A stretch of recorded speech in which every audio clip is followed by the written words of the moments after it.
Coming up on the BGC podcast this week. What was that turning point in your life that thought, do you know what, I need to get out there and give more support to the Muslim community? Well, what it was, I was a victim of a hate crime more than 30 years ago now.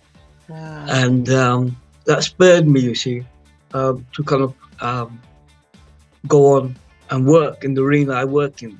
The crime itself was in 93. But in those days, you know, there was no CCTV, they didn't catch the perpetrators. Two friends. Hi, I'm Laura. Hi, I'm Vic. One big gay chat. From coming out, Staying out, and everything in between. Long-term relationships, dating disasters, quite possibly the most unreasonable ifs. the BGC podcast. Hello everyone, and welcome to a new episode of the BGC podcast. Hello. So this one is going to be very different, isn't it? It is. We have just had a fascinating chat with Ejel Khan from the Muslim LGBTQ Network. What a guy. Fascinating. Can we just take a sec? What a guy. Oh, he was amazing. Lived a life of ups and downs, and how far he's come from where the biggest amount of respect and admiration, honestly. I was really looking forward to him coming on anyway. But yeah, gosh, give it a listen. What a guy. Absolutely. So sit back, relax, grab yourself a coffee, a tea, or a water, and enjoy our chat with Ejel Khan from the Muslim LGBT plus Network. Good morning. Hello, we can hear you. Morning. Good morning, Ejel. Okay. It's so good to hear your voice. Well, thank you. You too. As long as you can hear me, shall we have technical difficulties It's the other good. day? Okay, So- yeah. No, thank you for having me. No worries. So I think if we just start, just so that our listeners and our viewers can just learn a little bit about yourself. So tell us, who is Ejel and what does Ejel do? Well, I'm Ejel. I'm from Luton. I'm speaking to you from Luton now. It's the place of my birth. I celebrate my 50th birthday in July. Happy birthday. You're not thank you. 50, Ejel. I'm 50, yeah, honestly, I'm 50, yeah. Okay, You know, I'm 50, yeah, and I don't look it. No, I don't look it. Yeah, and I don't look it. Yes, I'm 50. And most of my life I've stayed in Luton. I mean, not exclusively, because I've spent time abroad and in other places as well. I've lived in other towns and cities, and I worked as well. But, most of my life, I would say, I've spent in Luton, Bedfordshire, where I live. But that's why I started the Muslim LGBT Network, going back to your point, that's where I started the Muslim LGBT Network. It's a kind of a social media entity primarily, but we also have social meets. So that's what I really do, and I coordinate some of our events and functions in London as well, because we're 30 miles from London, so we have a lot of work in London as well. How long ago did you start the network? How long have you been running? The network's not been around for too long. It's only been a few years. Okay. Probably about between 3 and 5 years that we've been going strong on social media. Because I used to belong to other groups and organizations. There were other Muslim LGBT organizations that I work with. But what we primarily do is we share, information. We post and share events and info for other groups. And this is globally. Because we're in the UK, we don't have any we don't have any restrictions regarding our jurisdiction. We can share stuff. So we share a lot of kind of Muslim orientated material. But I personally have been doing this for 25 years. I've been in and out of different groups, been part of different groups, but that was it kind of IRL in real life, because social media didn't exist then. Imaan was the first ever Muslim, sorry, Imaan was the first ever LGBT group in Britain. They started in 1999, and I've had, dealings with them too. So the LGBT stuff goes back now more than a quarter of a century. We've got Hidayah, they've been going for decades. I've been involved with them. Hidayah are another, and mainly social media, but, we do meet. There are other groups like the Persian LGBT. But what Muslim LGBT does is encapsulate all of that, because people come to us because it says what it does on the tin, Muslim LGBTQI. So they quickly come to us. And, on Facebook, we've been going quite a long time, about 5 years. Instagram, a bit less. We got hacked, you see, and we're to start again. No, those hackers. No, to start, we had about 2,000 followers on Instagram, but we've got about 800 on now. On Facebook, much more. We recently deleted our ex account because of Elon Musk and what's happening in America. So we did have yeah. So it's that really, I've been involved personally for a quarter of a century with LGBT work, but the whole social media stuff is still new. And like Instagram, that's only been like 3 years, something like that. We've been going. Before that, we were still going for a couple of years before that. But like I said, we were known as Muslim LGBT Network then, but we got hacked, so, and we lost our account. I think what would be good is after this, if you email us all those groups that you've just mentioned, and we'll pop them on in a comment under this video, and then more people that hear this, listen to this, they can go and give you a follow, because I think it'd be great if we can all definitely, and get you back up to followers and more that you had before you those hackers. Absolutely. So what was it that made you, because you're openly gay, so what was it that made you want to start the network? What was that turning point in your life that thought, do you know what, I need to get out there and give more support to the Muslim community? Well, what it was, I was a victim of a hate crime more than 30 years ago now. Wow. And that spurred me, you see, to kind of go on and work in the arena I work in. The crime itself was in 1993. But in those days, there was no CCTV. They didn't catch the perpetrators. The police were quite homophobic themselves. And I've got a deep history within the LGBTQ plus community. Anyway, I used to be a sex worker from the age of 15. I'd run away from home, and I was a sex worker as well for a decade. So even when I actually eventually got a job in the NHS. I was working in the NHS, and I still was a sex worker on the weekend because there wasn't enough money. But eventually I did leave. So for me, it was that really. My experience of being a sex worker, I was someone on the scene. In those days, we used to call them men about town, or, women about town, or people about town. Anyone who was about town, we weren't really highly educated people. We were just, like me, I used to go to London a lot, because for me, my work was in London. The sex work was in Piccadilly Circus. I used to, I could pick up people. And that was illegal then. I was only 15. And to have gay sex then was like you had to be 20. Wow. The law only changed in 1994 when I was 20. And it actually changed in 1994. But for me, I was always on the peripheries of society. So being a sex worker, I was a kid though. So I looked like a kid. So if I looked like 30 at 50, I looked about 10 or 12. So there were very dubious people who were picking me up. I'd call them pedophiles today, because a lot of men used to hang around arcades and stuff. They were real men, like, we're talking about 30s, 40s, 50s, and they were looking for little boys. They used to call it the meat rack then in Piccadilly Circus, when I was there. So, and so it was that really. That was my first kind of into it. And I knew I was gay all my life, even my young life, even before pre-adolescence.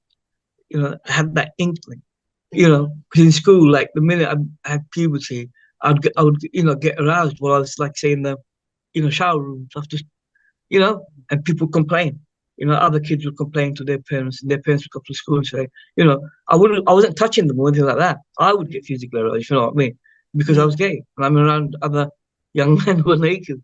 So I had a hard life. I ran away from home from the age of 14 onwards, I was eventually brought back home. But at a certain point, they couldn't, I was in care as well for a while, and they couldn't keep me. After 16, I could go on my own, and I did.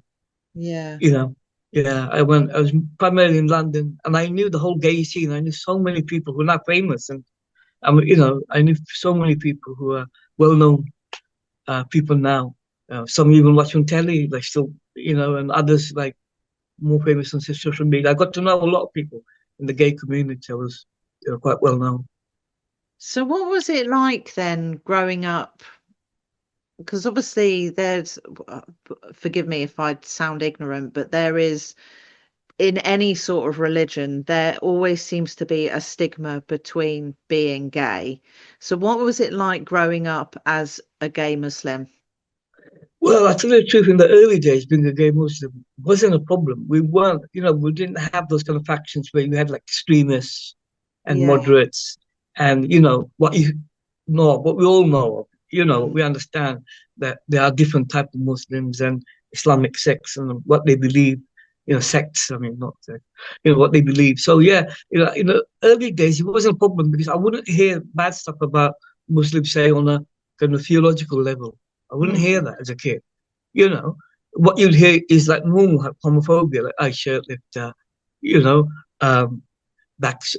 backstabber, whatever. This is saying like derogatory terms about gay people. They weren't really based on the Muslims I knew.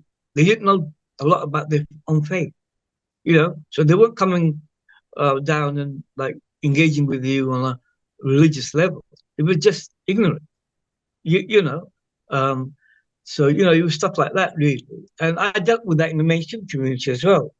I had white people calling me a homo, shirtlifter and all that. So our community, we didn't have those kind of, because this was pre 9/11, pre 9/11 and pre 7/7. Like, we had 7/7 in this country with other atrocities after that, even Manchester bombings.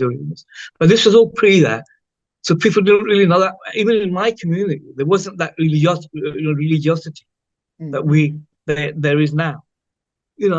Because we were still a new community then. In the 80s, my parents were both immigrants from South Asia. We were a new community. So, we were just economic migrants, really. Although we did have a connection with Britain because of the empire. Most of the people I knew weren't really religious. So it wasn't really an issue me being gay. Then it became an issue subsequently after 9/11. It comes later. That's so crazy to think, isn't it? That it has got worse since the time has gone on. You would think that it would get better as the time goes on. It's such a weird, but I think it's because of, like you say, like all the extremists, like giving a bad name sort of thing. That's crazy to hear that now is worse than what it was, which is mind-blowing to me.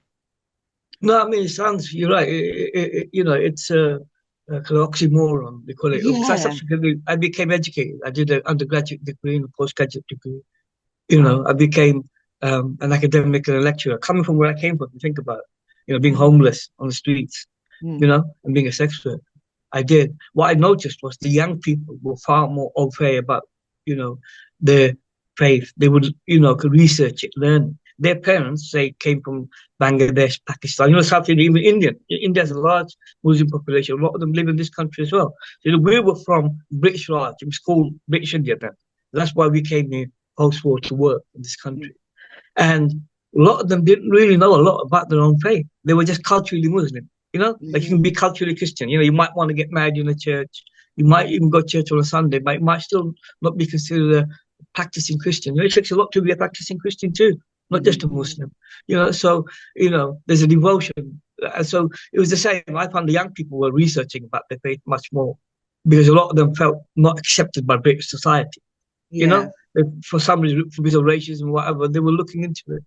And some of them were falling foul of, like, more extremist elements, particularly subsequently, like online, when the internet happened, you get in touch with people and you think you're learning the real Islam or you're learning the real being a Muslim, or if there is a real Islam, a real Muslim. So, a lot of people were prone to those kind of extremist preachers because, like I said, mainly 9/11 as well was a turning point. After that, before that, you had people, who were extremists and fundamentalists, but they were underground. What happened after 9/11 and subsequent things, they felt,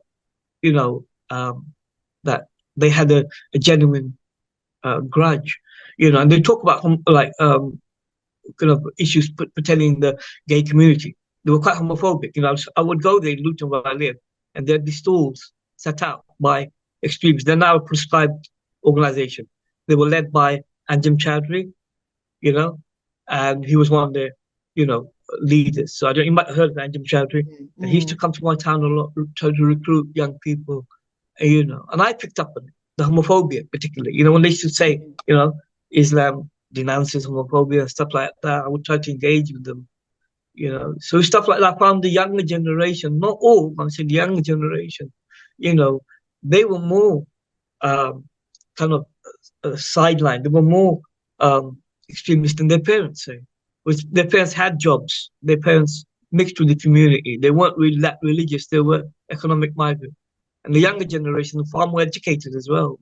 I found them not like, I don't mean just academically, they research much more now. We've got social media. So things have changed, some for the worse, some for the better, Okay. What was it like did you come out to your family? Did they, sort of, are you all right to talk about that? Yeah, no, I didn't really have those kind of things because I didn't really, the kind of family I had, like I said, they were economic migrants. They only cared about money. I remember once my dad found a gay magazine in my room. I don't know how he found it, but, it was hidden under my bed. Parents always find those things. Yeah. And nowadays I could have hid it. Nowadays, you're online, you've got smartphones or, tablets. People are hardly even on like PC kind of desktops anymore. But you can hide it, can't you? In your history, you can delete it. I was 13 then, 13 or 14, 13, 14. And, someone gave me a gay magazine, and someone I knew who was older who actually bought it from a sex shop. In those days, it was like that. You couldn't just, or they were like top shelf publications, but gay stuff you could only get from sex shops. So obviously that caused, I ran away after that. I didn't want to stick around because I knew, now my parents know I'm gay. So yeah, actually I started to run away, after that, and yeah, I just felt my life was taking me on a different angle. They didn't understand much about gay people. All they knew was like, say, John Inman from I Being Served or Larry Grayson, was on the Generation Game. I don't know if you remember, like John Inman used to say, "I'm free," that big camp voice, and Larry Grayson, "Shut that door." I used to do all that at home. They loved all that. They loved all that. Yeah. That was the reference point. They thought all gay people were like that. So they kind of understood that I like gay characters on telly because they were the only thing you saw. Larry Grayson, like with his dog, So I subsequently met John Inman. Oh wow! Yeah, I didn't meet Larry Grayson. He died quite early, but I met John Inman, who was in Panto in Luton. So I went to see him afterwards, and I just said I'm a great fan, that I'm gay, and we just started hugging and both crying. I was still quite young. I was still in my late teens when he came, and I bought some flowers for him, and we both started crying automatically. So, he just held me, and started crying, and we were just talking about his work in general, and he asked me about being gay, and I told him about the whole kind of I'm free stuff that my parents So my parents had a reference point of gay people. Like I was born in 1974, so I grew up in the 80s, kind of late 70s, early 80s. They were the gay kind of, profiled people there. They were the only kind of, out gay people. But I wasn't out to my parents. I would eventually come out to my mum and my dad. I was probably about 30 then, because my dad subsequently passed away. My mom's still alive. My dad's passed away. But before he passed away, I told him. He knew. Because I was running away from home, not trying to face them. I had a different life. I had a double life outside. They weren't really aware because there was no social media. So no one was, writing about me or me even publishing what I was doing. But yeah, I told my mom. It came a point, she knew anyway, but came a point I just said to my mom, I was probably 30 by then because I didn't have the courage to talk to them before. As an adult, I felt like, it took many years for me but they knew, but it was just me telling them. And I came from a really working class background. My mum and dad both are working. So my dad worked in Vauxhall's, Vauxhall's recently, they're closing, but they've been around in Luton, the main factory, for over 100 years. Wow. And people came from abroad, they advertised abroad for people to work there. So we have a large South Asian and Commonwealth community, from African Caribbean community from, like, say, the Caribbean, Africa, Asia, who came to work in Luton because GM Motors were to make the Vauxhall cars. You know, they used to make them here. You know, they still make vans and stuff, and they're closing recently. I don't know if you read the news. You know, the whole plant is going losing over 1,000 jobs. But the main plant, what made all those Vauxhall Vivas and old cars, they went about 20 years ago, more than 20 years ago, about 22 years ago. So yeah, I know. I grew up in a working class environment. It wasn't a place where you came out. You know, it was always hidden. All my friends, even that I knew, were older than me. They were all closeted, but we used to visit different gay, you know, bars that were in Luton that I remember. You know, and I used to frequent. You know, none of us were out because homophobia was quite rife even within the mainstream community. So yeah, now coming out wasn't an option for me. I did do when I was 30, and I'm glad I did because, you know, my dad, like I said, subsequently passed away. Yeah, but they were okay with it when you came out to them. Yeah, but because I think by then, you know, I'm an autodidact. You know, I'm a self-taught person. I started to teach myself. Autodidact means self-taught, and they started to realize that I was different. I speak differently to them, you know, or even like my siblings and other friends. Because I'm from Luton, they all talk like that. Do you know what I mean? They all give it the big and that, and yeah, they think they're all that. And but I never spoke like that because, you know, the kind of things I like. It might sound stereotypical, but, you know, I like all those kind of stereotypically gay things like musicals, theatre. You know, I subsequently now worked in the media and, you know, the arts. You know, I've written plays and, you know, I've done stuff. You know, and I'm qualified in doing that as well. So yeah, I was completely different to what they knew. You know, they kind of liked that I changed. You know, and I left my town for a while as well. You know, like I said, you know, I've been to other countries. Been to, you know, I've lived and worked in Europe. I've worked in America for a while. So I had you know, but by the time I was 30, I hadn't done all those things, but I had changed. I had changed fundamentally, you know, as a person. And they knew that I didn't need them because I wasn't living with my parents. So, you know, I didn't need their blessings to say, oh, son, okay, we're all right with it. It's I felt something I needed to do for myself. Yeah. You know, just to tell them because, you know, I didn't want to shortchange myself. Just say, okay, I'm gay. But like I said, there was no one around me that was like me. I couldn't find a kindred spirit, particularly within the Asian community. You know. You say you have siblings. How many siblings do you have? Well, I've got one half brother and I've got two sisters, and we all used to live together at one point. But subsequently, we all obviously, you know, gone our separate ways. And then with my mum and dad as well. So we were all living together, you know, at one point. But like I said, I've been running away from home since I was 14. You know, it's quite crowded as well, you know. And I did like, you know, they weren't really homophobic in that sense that they would make homophobic comments or whatever. But it's just like, you know, the community I lived in as well, you know, the wider community, the Asian, South Asian community as well. I just had to, people started to find out I was gay. That was the thing. Yeah. You know, I'm a kid who's going to, like, you know, gay bars, you know, gay clubs. Normally you couldn't get into those places because in the old days they would have like little lads look at you, but they'd let me in because I knew people who were there. I used to go out with all the guys. You know, the guys used to go out, they were in the late teens, like 18, 19 or 21, 22, 23. They had cars, you know, they'd cruise me around, take me. So, you know, because of them, I got into a scene. They weren't much older than me. Some of them, like I said, you know, nearly up to like 10 years older. But yeah, I mean, you know, it's been an eventful life. But everyone knows now. I mean, I'm back in Luton now. London's a very expensive place to live. Yeah. So, you know, that's why I came back to Luton. I thought, okay, you know, I did live in London for a while as well. You know, I had a lot of friends. Unfortunately, a lot of my friends have passed away in the 90s because of AIDS. A lot of my friends, you know, they weren't all sex workers. You know, they. Unfortunately, you know, there wasn't you know, there wasn't any medication. There weren't any medication in those days. But, you know, so yeah, a lot of the people I befriended had either had HIV or went on to have AIDS, and you know, I lost the vast majority of them in the 1990s. You know? That must have been horrendous. Yeah. I can't imagine I'm lucky I got away, you know. I'm the one who got away. I always use safe sex, you know. I remember kind of the whole kind of leaflet thing, the through the door, you know, don't die of ignorance, that, you know, that leaflet. That went to my door when I was 13, it was 87. So, you know, safe sex stuck in my head with my other friends and colleagues. It wasn't the same, you know.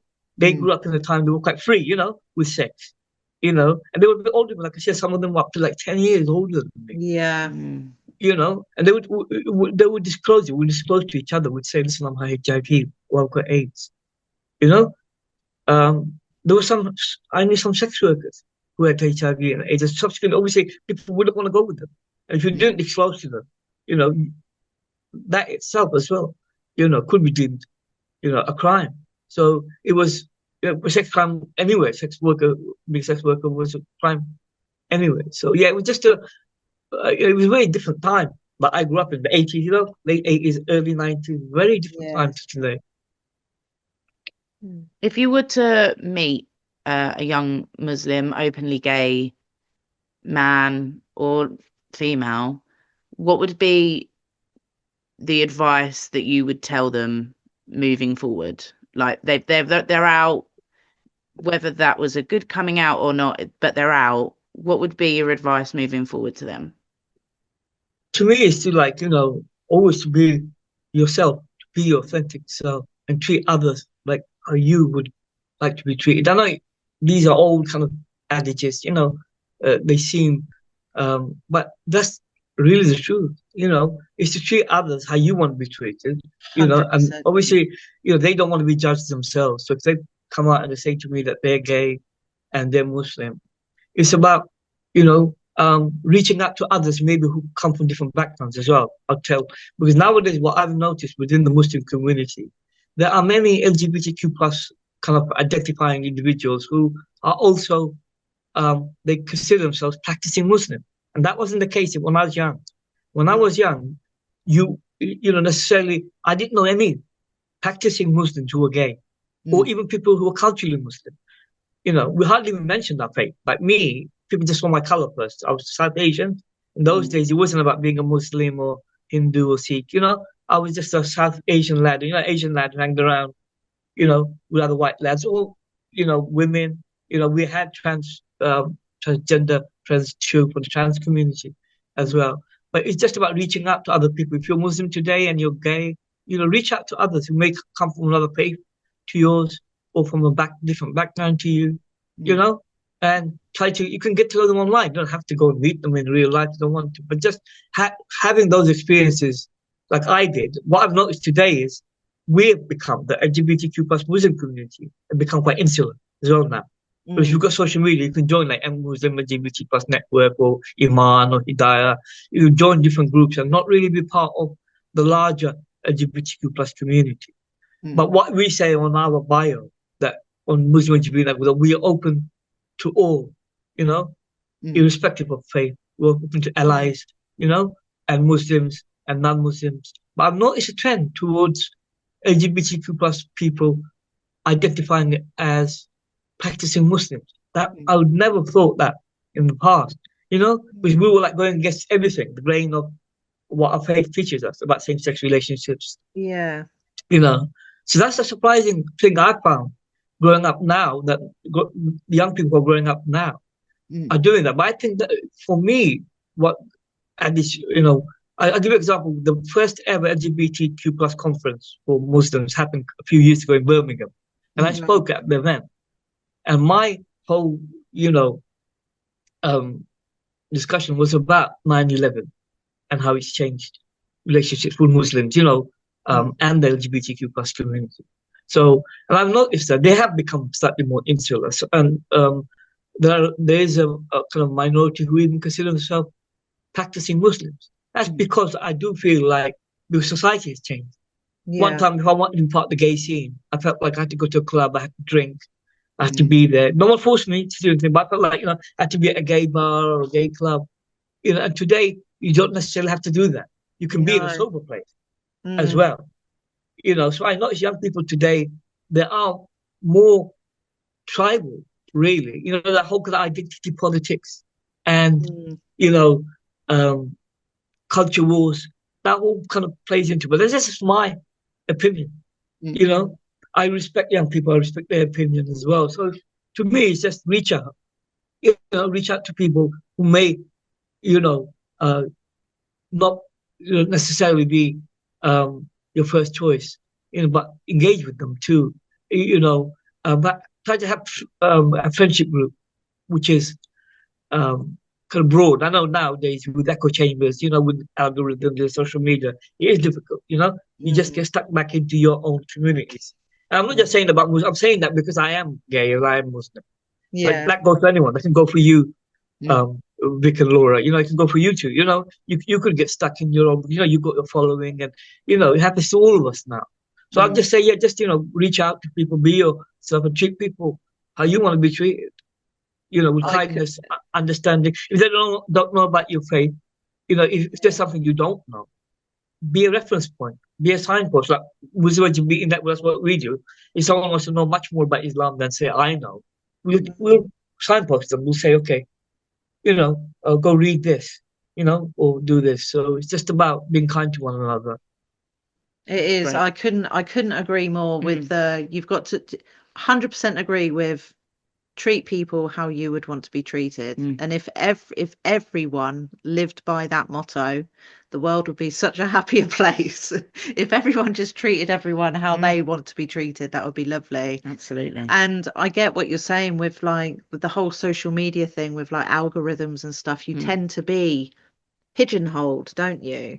But I think the one thing that really helped me growing up as a hidden gay woman, when we both started at Butlins, because there were more gay people there, I felt like I could be myself. And then because Butlins was a very gay culture, really, wasn't it? It really was, yeah. So surrounding myself by more gay people who have gone through that experience really helped me, because I came out when I was at Butlins. I didn't come out before, but it gave me that strength to come out and be who I truly am. Yeah. So yeah, I think having those people around you, that make you feel safe, and you can just be who you are, is so important. To be true to yourself. Definitely. We talk about how you need to do the work on yourself and discover yourself, and that's usually sort of seen as a very sort of isolating or individual journey.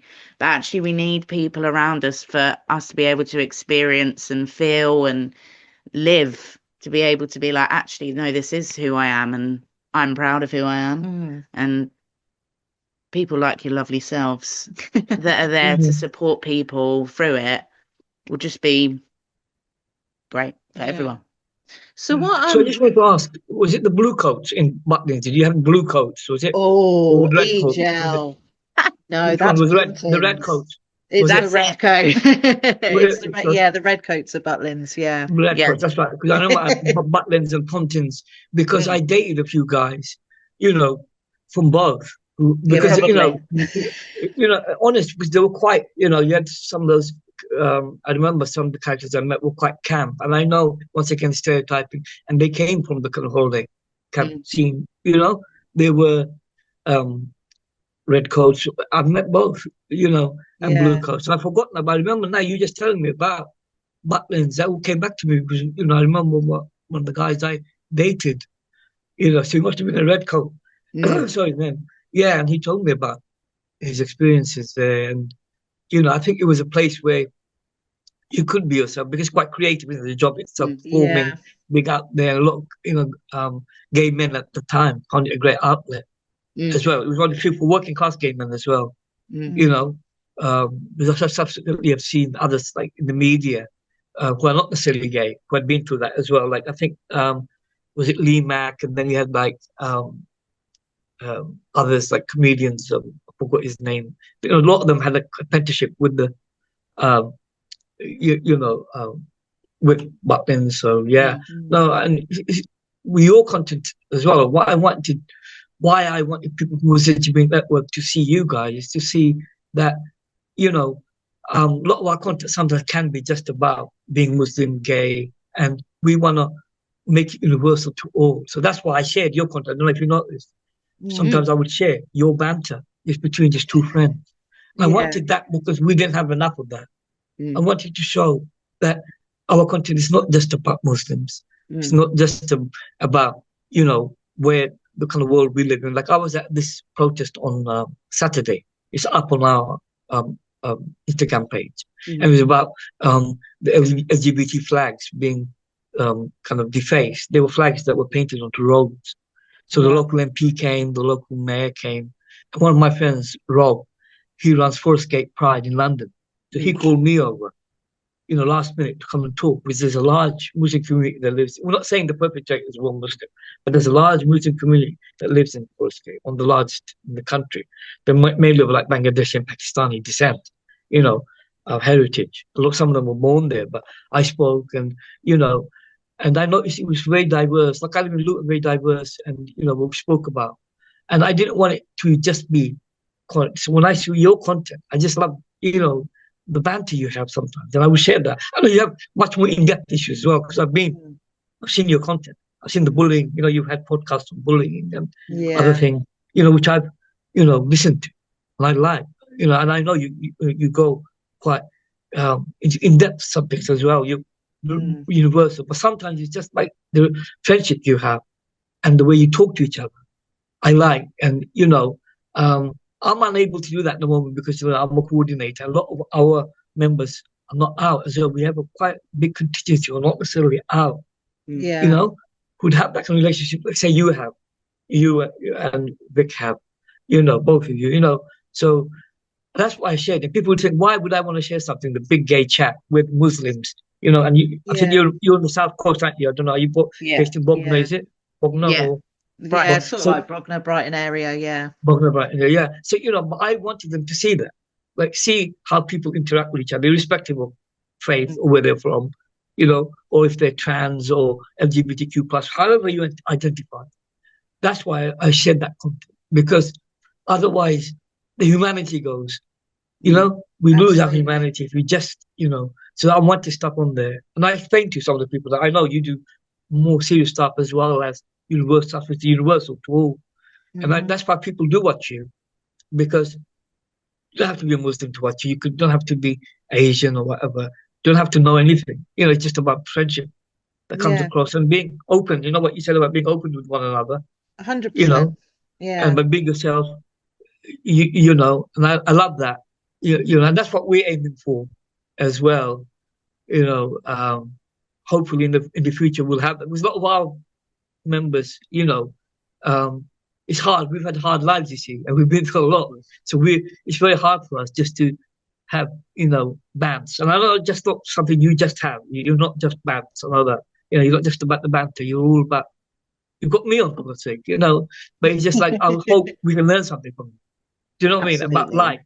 I have to jump at the chance to have you on here, because we know for us, it's not just about, you know, religion, culture and all that. It's not just about being gay. It's just about being open to anyone who wants. It's about, you know, people that are, especially the older generation, I found aren't very open, maybe because they don't understand it, you know, they're scared of it, you know, all that type of thing.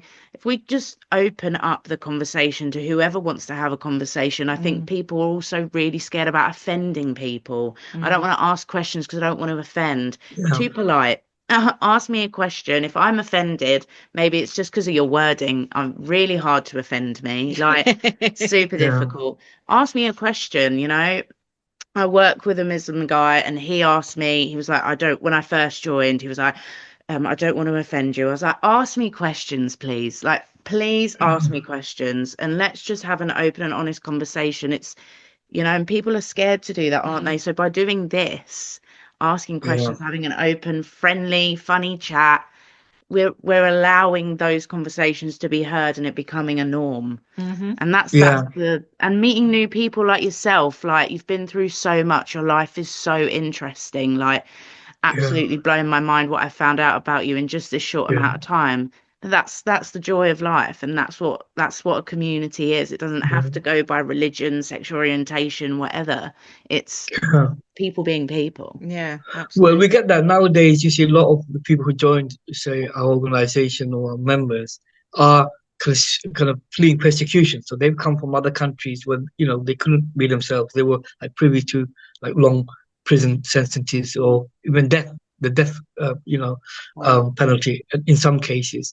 And they've joined our organization. I've got we have an allied organization, we call them, like the Persian LGBT Network, and I know other people. And when I'm working with them, I'm unable to always be myself because I'm a coordinator. Sometimes I'm coordinating an event. We've got an event coming up on December 20th in Walthamstow. It's for refugees and people who are LGBT, who made this, country their own. So I'll be doing that on the 20th. And like I said, on Saturday, I was with a bunch of British people from East London who were all born and brought up there. So you're right. For me, I found that as well, that just to be myself. Sometimes, I've got, a certain role as being a coordinator, and they don't always know a lot about me. They ask, some of those people ask me, you're 50 and you're born in Luton. And I explain to them, there's people like, we're born here. We are now second, third, or fourth generation, some places, born in this country. And even LGBTQ plus people from other countries want to know about me. It's hard because, we don't always have those conversations because we're busy with our work and doing stuff. But you're absolutely right. I've always made time to explain to them. And I've never hid anything. It's not like you can go up to them and say, well, by the way, I was a sex worker. That's hard as well because you might not know that person. I'm doing that here because you've got a safe space and, you've got a podcast where I can speak about those issues. Absolutely. But a lot of them know. Some of them asked me, how was your life? When they did ask me, and I got to know people, not just part of our group, but just in general, people who I've got to know as friends. Of course they know about me, and I've never hid anything.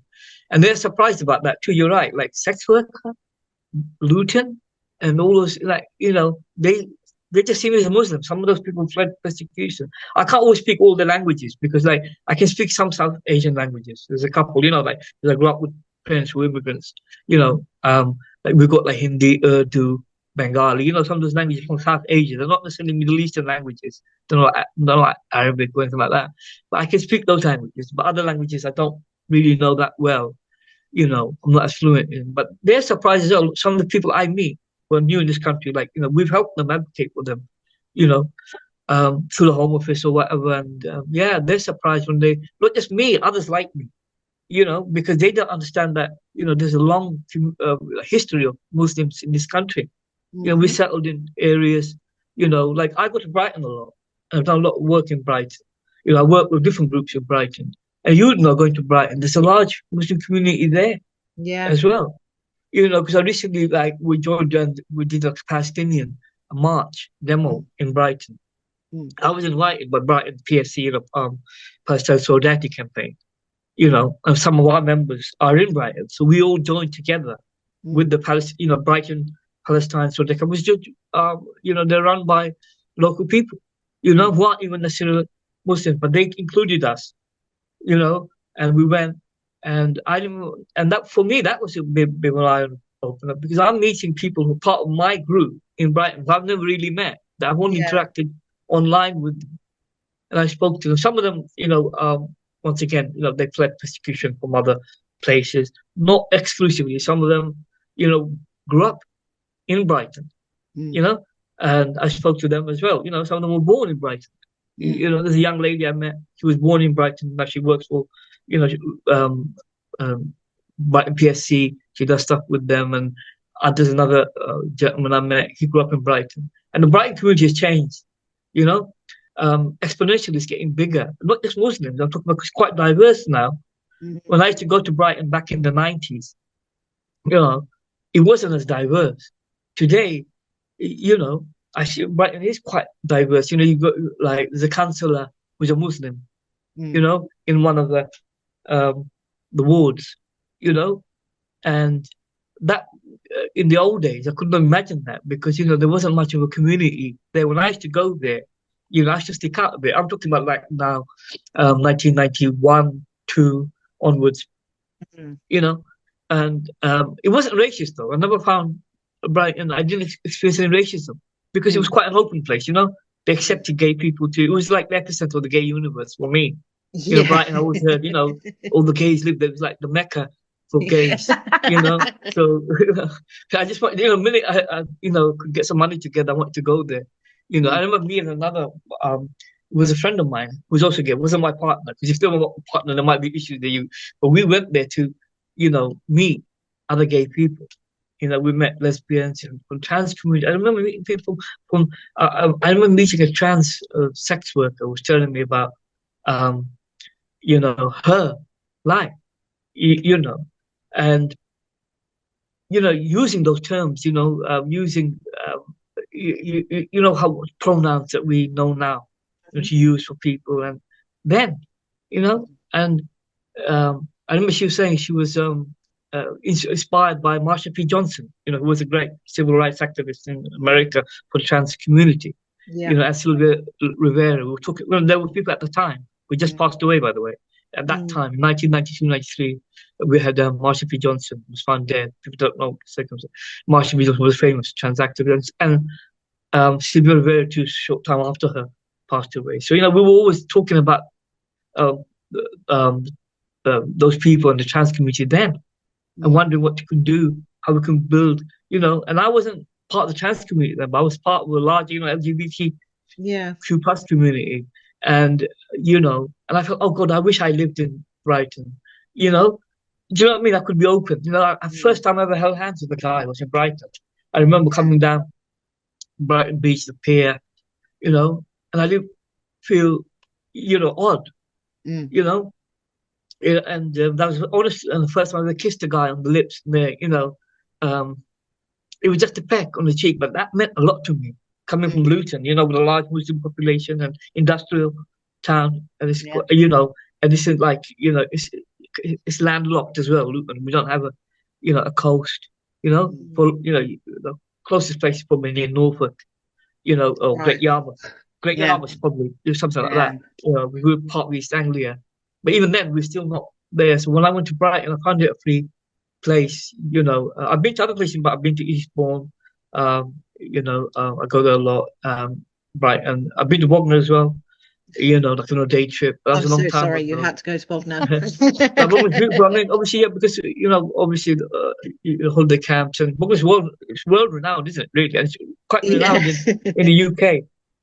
Folk, Butlins and all that, and I was just saying that because I know you both have a connection, but just the South Coast in general, I found a very bohemian place. Because subsequently, I met Caroline Lucas and people like that. Because I'm a member of the Green Party as well, and I stood at the last election for the Green Party in Bedfordshire. And I stood there. I didn't win, unfortunately, but I gained enough votes. And I'm a member of the Green Party, and Caroline Lucas was the first ever. So we look towards the South. It has changed a lot though, because I noticed in one way Brighton was the first place. Everything it was the epicenter in those days. And today you can have your own little community where you are. We recently had a Luton Pride. That was only like 2 years ago. Oh, really? Yeah, we never had a Luton Pride before, because people do worry. When you have a large Muslim population somewhere, it might sound odd, but I'm speaking once again as a gay Muslim. That they do worry about. There's a fundamental extremist element. Who are underground. Like I said in Forest Gate, when I went to Forest Gate, this is on Saturday, I spoke about the LGBT flags being defaced. That's a hate crime. It was done 4 times. They did that. So every time someone would, and properly planting flag on the road near Pelican Crossing, someone came with red paint. The image is there. And that's why they had me there. They knew that there might be a connection. We couldn't tell from the image, and I didn't want to say we don't know who the perpetrator is, but it's stuff like that. Being a Muslim, understanding those issues.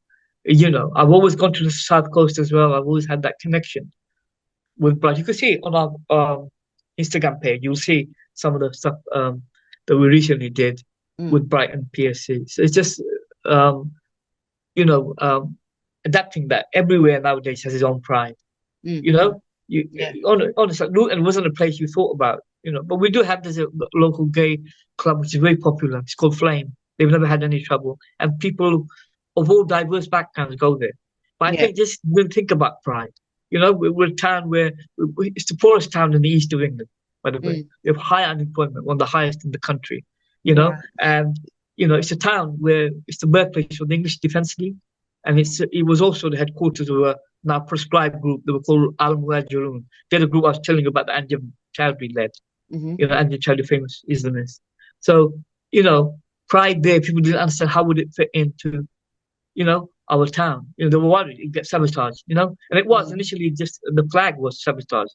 But then we went out in the community, other people spoke about stuff, and nothing happened. It was just a flag that was a static flag. Someone did, but we don't know who it was. But it's just about, you know, everywhere you go now, they have their own scene. They have their own community. I think that's a good thing as well.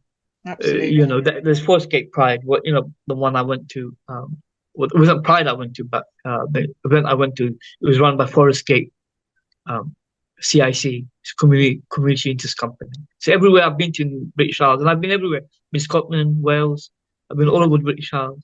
You know, which someone was born here in this country, I felt my duty to visit my place of birth. You know, you will see it on my, it's there on my Facebook page, on my Instagram page, which is private, but you can, if you give me a follow request, you'll see some of the places I've been to. You know, obviously Brighton, many times, so many times, you know, I've been to Brighton, but now I feel like, you know, we have a little bit of Brighton, Ejel, give us a bell and we'll meet up for a pint.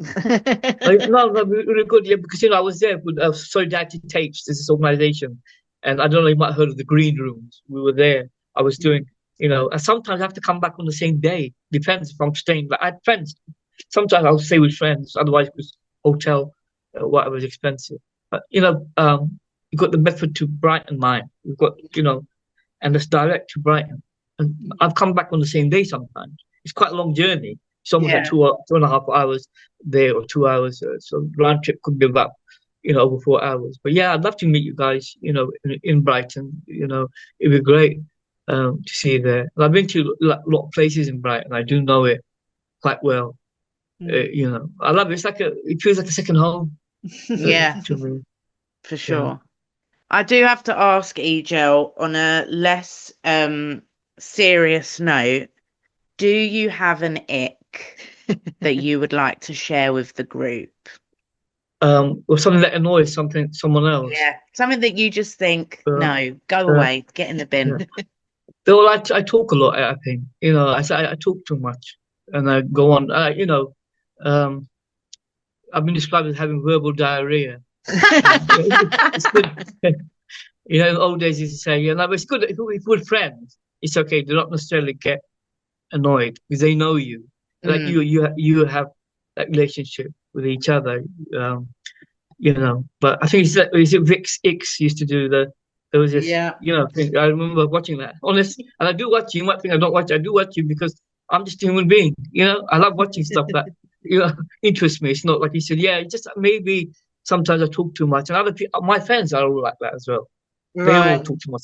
I'll be honest. So you're together and you just keep chatting. I love that though. I love that. I love people that just chat. I'm like, yeah, go on, tell me more. Let's hear more. Just keep talking. I love it. But I appreciate some people, you know, they're more private, and, you know, so we don't. If anyone ever became part of our, say, friendship group, we would never pressure them to talk about stuff they wouldn't want to talk about, or to be, you know, out there.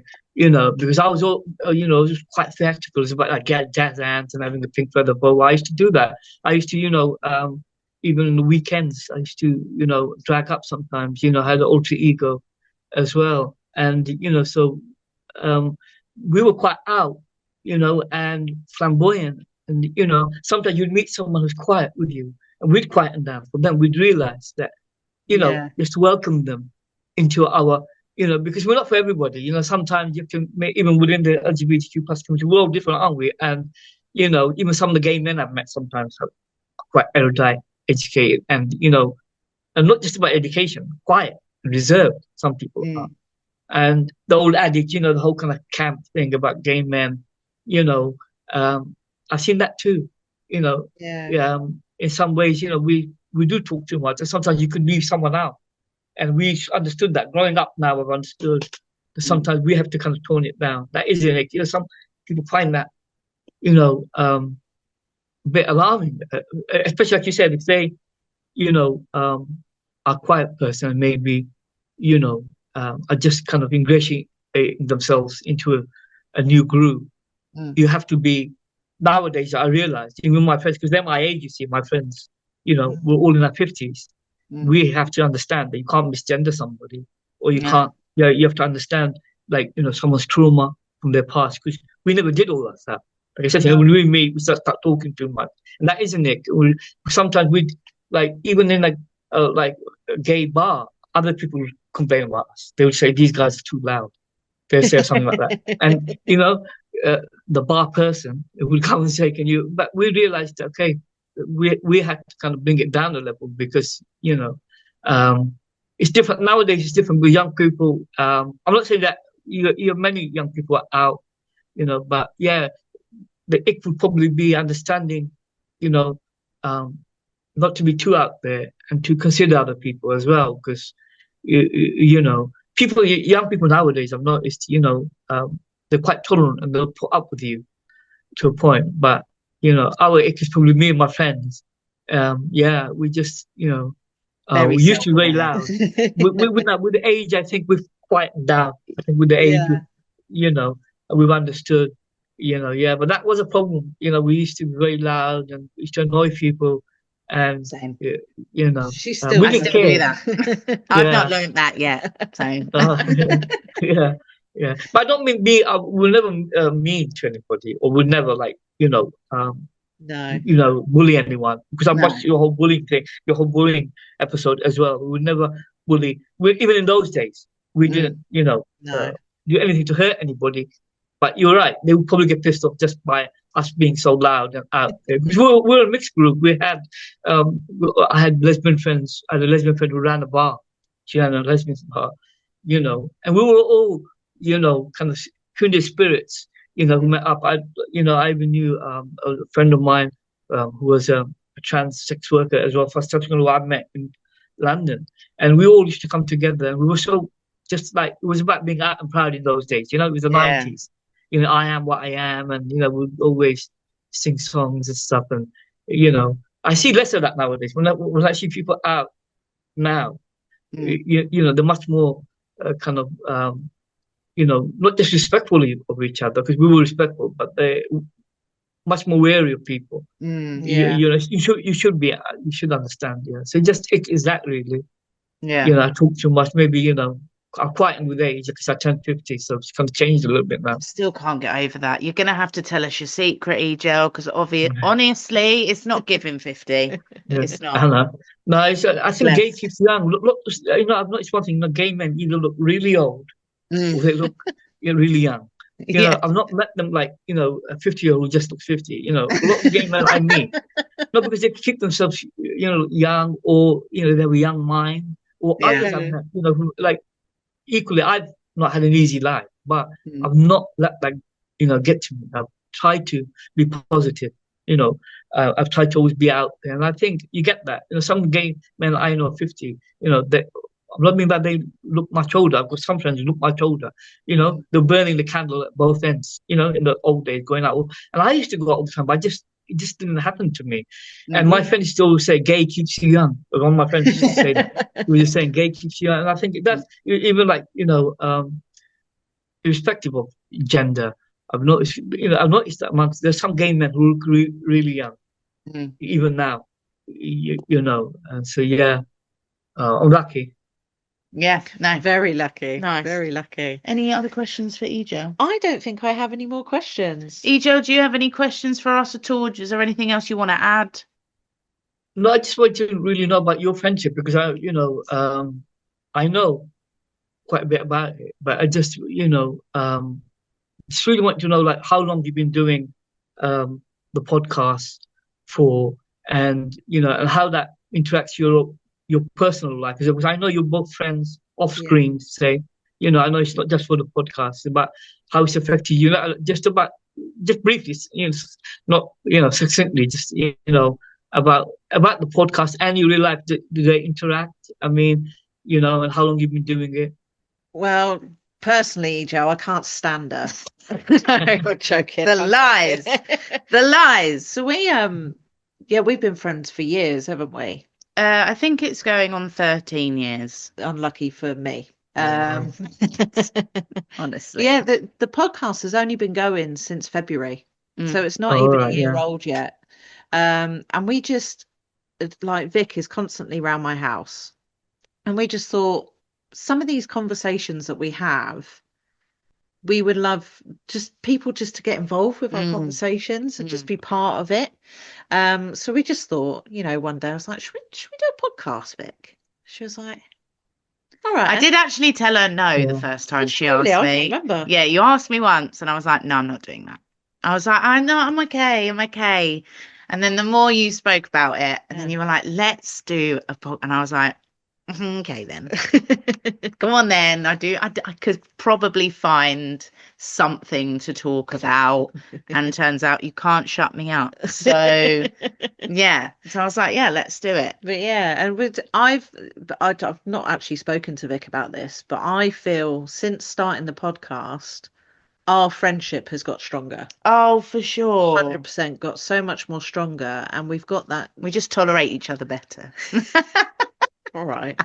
So yeah, it was pretty much just on a whim. And we just thought, let's do it. If no one listens, we're having fun. Yeah. And it turns out that people do like listening to us. I don't know why.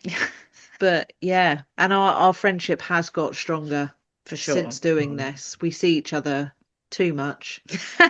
But yeah, we're glad that this podcast has given us an opportunity to speak to people like you, because in our normal lives we wouldn't have these conversations with random people, because talking about how you're very open and out there. I'm quite an introverted person, believe it or not. If I'm in a social situation, I take a step back and let Vic do it. I'm very much a step back, suss you out, then I talk.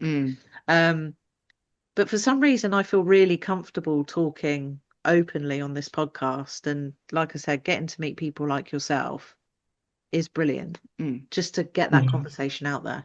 Yeah, definitely. Yeah, no, thank you for everything you do. And I just want to say it comes across really well, your friendship. I was aware that you were friends before, because obviously I've seen some of the episodes, and I realized that you had a camaraderie. It comes across really well.